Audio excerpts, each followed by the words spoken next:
I learned this, at least, by my experiment, that if one advances confidently in the direction of his dreams, and endeavors to live the life which he has imagined, he will meet with a success unexpected in common hours. Rather than love, than money, than fame, give me truth.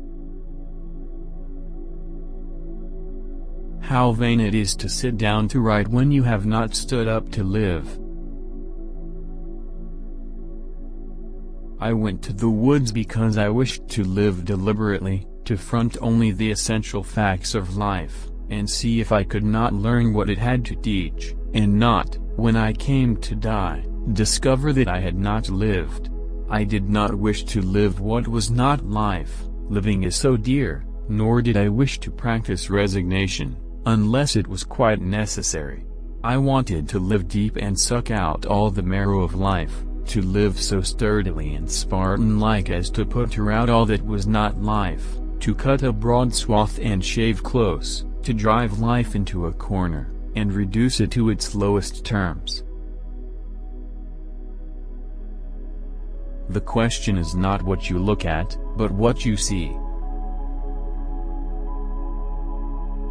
Dreams are the touchstones of our characters. The mass of men lead lives of quiet desperation. What is called resignation is confirmed desperation. From the desperate city you go into the desperate country, and have to console yourself with the bravery of minks and muskrats. A stereotyped but unconscious despair is concealed even under what are called the games and amusements of mankind. There is no play in them, for this comes after work. But it is a characteristic of wisdom not to do desperate things. I find it wholesome to be alone the greater part of the time. To be in company, even with the best, is soon wearisome and dissipating. I love to be alone. I never found the companion that was so companionable as solitude. You must live in the present, launch yourself on every wave, find your eternity in each moment. Fools stand on their island of opportunities and look toward another land. There is no other land, there is no other life but this. If you have built castles in the air, your work need not be lost, that is where they should be. Now put the foundations under them. Books are the treasured wealth of the world and the fit inheritance of generations and nations. Do not be too moral. You may cheat yourself out of much life, so aim above morality. Be not simply good, be good for something. The animal merely makes a bed, which he warms with his body in a sheltered place, but man, having discovered fire, boxes up some air in a spacious apartment, and warms that, instead of robbing himself, makes that his bed, in which he can move about divested of more cumbrous clothing, maintain a kind of summer in the midst of winter, and by means of windows even admit the light and with a lamp lengthen out the day. All good things are wild and free. If a man does not keep pace with his companions, perhaps it is because he hears a different drummer. Let him step to the music he hears, however measured or far away. I went to the woods because I wished to live deliberately. Our life is frittered away by detail. Simplify, simplify. We need the tonic of wildness, at the same time that we are earnest to explore and learn all things. We require that all things be mysterious and unexplorable, that land and sea be indefinitely wild, unsurveyed and unfathomed by us because unfathomable. We can never have enough of nature. Read the best books first, or you may not have a chance to read them at all. Live in each season as it passes, breathe the air, drink the drink, taste the fruit, and resign yourself to the influence of the earth. I would rather sit on a pumpkin, and have it all to myself, than be crowded on a velvet cushion. I learned this, at least, by my experiment, that if one advances confidently in the direction of his dreams, and endeavors to live the life which he has imagined, he will meet with a success unexpected in common hours. Disobedience is the true foundation of liberty. The obedient must be slaves. The greatest compliment that was ever paid me was when one asked me what I thought, and attended to my answer. However mean your life is, meet it and live it, do not shun it and call it hard names. It is not so bad as you are. It looks poorest when you are richest. The fault finder will find faults even in paradise. Love your life, poor as it is. You may perhaps have some pleasant, thrilling, glorious hours, even in a poor house. The setting sun is reflected from the windows of the almshouse as brightly as from the rich man's abode. The snow melts before its door as early in the spring. I do not see but a quiet mind may live as contentedly there, and have as cheering thoughts, as in a palace. As if you could kill time without injuring eternity. Nothing makes the earth seem so spacious as to have friends at a distance. They make the latitudes and longitudes. I was not born to be forced. I will breathe after my own fashion. Let us see who is the strongest. Things do not change, we change. There is no remedy for love but to love more. Our truest life is when we are in dreams awake. Not till we are lost, in other words not till we have lost the world, do we begin to find ourselves, and realize where we are and the infinite extent of our relations. The cost of a thing is the amount of what I will call life which is required to be exchanged for it, immediately or in the long run. Heaven is under our feet as well as over our heads.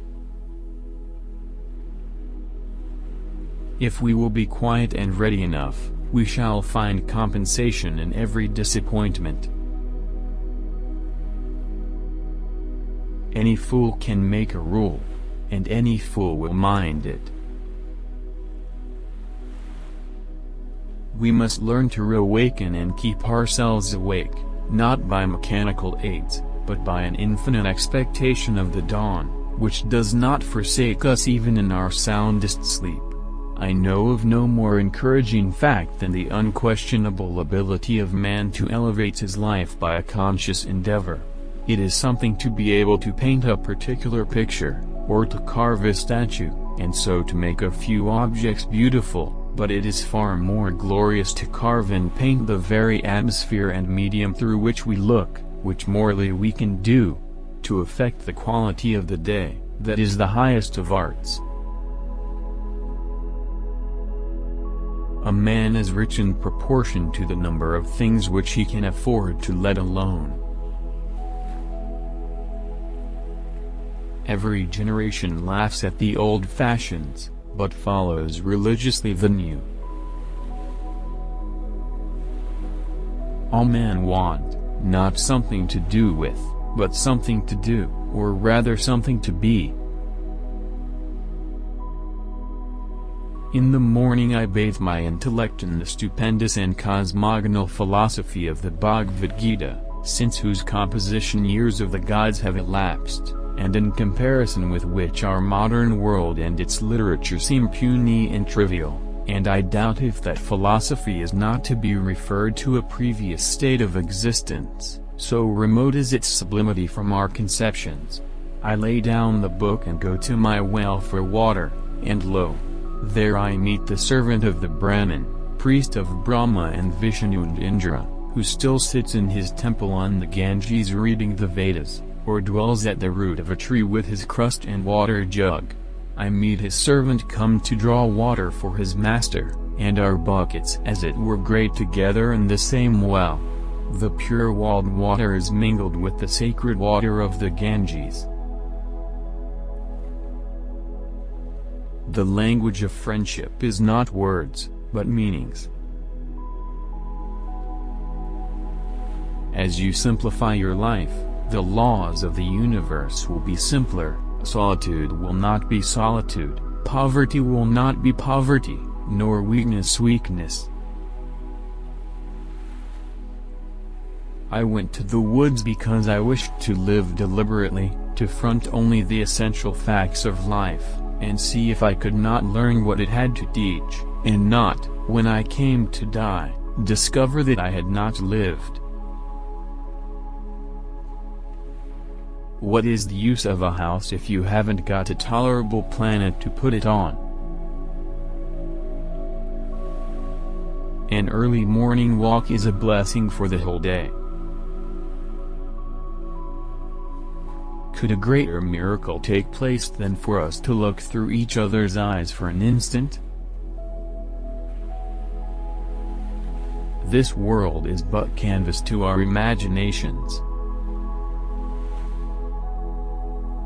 Only that day dawns to which we are awake. There is more day to dawn. The sun is but a morning star.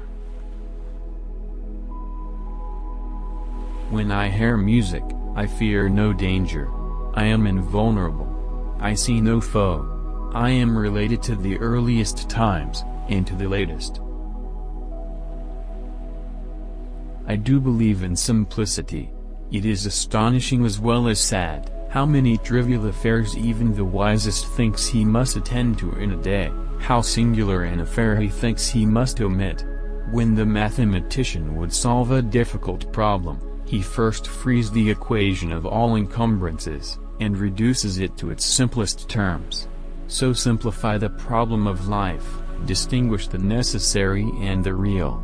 Probe the earth to see where your main roots run. It is never too late to give up your prejudices. The preachers and lecturers deal with men of straw, as they are men of straw themselves. Why, a free-spoken man, of sound lungs, cannot draw a long breath without causing your rotten institutions to come toppling down by the vacuum he makes. Your church is a baby house made of blocks, and so of the state. The church, the state, the school, the magazine, think they are liberal and free. It is the freedom of a prison yard. How many a man has dated a new era in his life from the reading of a book? The mass of men lead lives of quiet desperation. It is not worth the while to let our imperfections disturb us always. For my greatest skill has been to want but little. I say, beware of all enterprises that require new clothes, and not rather a new wearer of clothes. If one advances confidently in the direction of his dreams, and endeavors to live the life which he has imagined, he will meet with a success unexpected in common hours. He will put some things behind, will pass an invisible boundary, new, universal, and more liberal laws will begin to establish themselves around and within him, or the old laws be expanded, and interpreted in his favor in a more liberal sense, and he will live with the license of a higher order of beings.